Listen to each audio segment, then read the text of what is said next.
Og Kínverjar hafa rætt við íslensk stjórnvöld að byggja hafnarmannvirki á Íslandi vegna siglinga yfir norðurskautið. Þetta upplýsir Össur Skarphéðinsson utanríkisráðherra, en á ráðstefnu í dag sagði hann mestu viðskiptatækifæri Íslendinga á þessari öld tengjast heimskautasvæðunum. Kristján Már Unnarsson segir frá.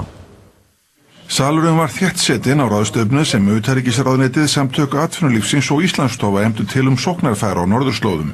Ég held að stærstu viðskiptatækifæri sem að Ísland getur nýtt sér á þessari öld, þau munu tengjast heimskautasvæðunum, og það fyrst og fremst olía og gas, það öðru lagi siglingarnar.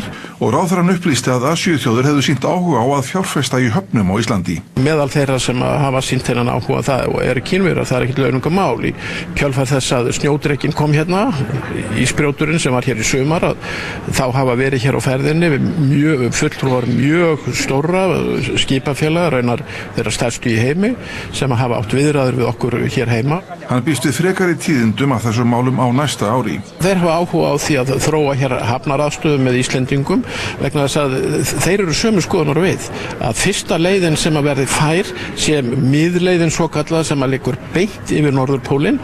Oftast rætt norðurleiðina meðfram Síberíu og norðvesturleiðina meðfram Kanada, en miðleiðin þýddi að Ísland yrði í lykilstöðu. Hvernig líst þér á það að fá kínverska fjárfestingu í íslenskum höfnum? Mér líst ekki illa á það. Og segir fleiri þjóðir hafa áhuga. Eins og til dæmis Singapore, eins og Dubai, og reyndar hafa stór fyrirtæki líka í Evrópu verið á ferðinni mjög nýlega hér. Forsvarsmenn kínverskra og rússneskra flutningafyrirtækja sýna höfn í Finnafirði mikinn áhuga. Kínverjar gera ráð fyrir að innan áratugar fari alltaf 15% vöruflutninga frá Kína norðurskautið á markaði við Atlantshaf.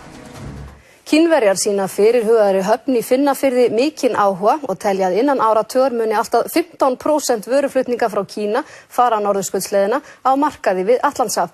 Framkvæmdastjóri rússnesks flutningafyrirtækis telur að Íslendingar eigi að búa sig undir að siglingaleiðin færist nær Íslandi. Fjallað var siglingaleiðirnar norðurskautið á ráðstefnunni Arctic Circle í Hörpu í dag, en sem kunnugt hefur skipaumferð þessa leið aukist mjög vegna loftslagsbreytinga. Leiðirnar hafa einkum verið norðvesturleiðin sem liggur vestan Grænlands og norðausturleiðin sem liggur meðfram strönd Rússlands og Noregs. Framkvæmdastjóri rússneska flutningafyrirtækisins Sofrakt segir að núna sé besta staðsetningin fyrir umskipunarhöfn á norðausturleiðin í Noregi eða jafnvel í Múrmansk, en að þriðja leiðin, svokölluð miðleið, breyti því. If Central Sea Route will be open, I think it could happen not less than 10 years.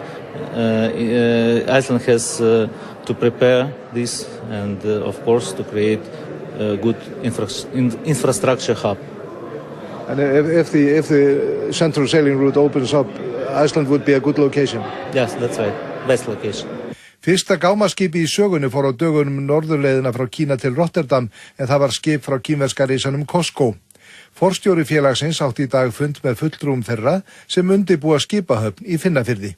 Þeir eru að horfa til þess jafnvel að árið 2020 sem nú ekki langt þangað til að þá geti jafnvel alltaf 10-15% af vöruflutningum frá Kína inn á þessa markaði og Atlantshafinu farið þessar norðurslóðir.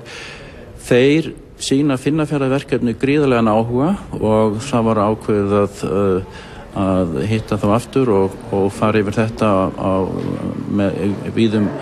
víðu plani, en það ekkert ákveðið neitt.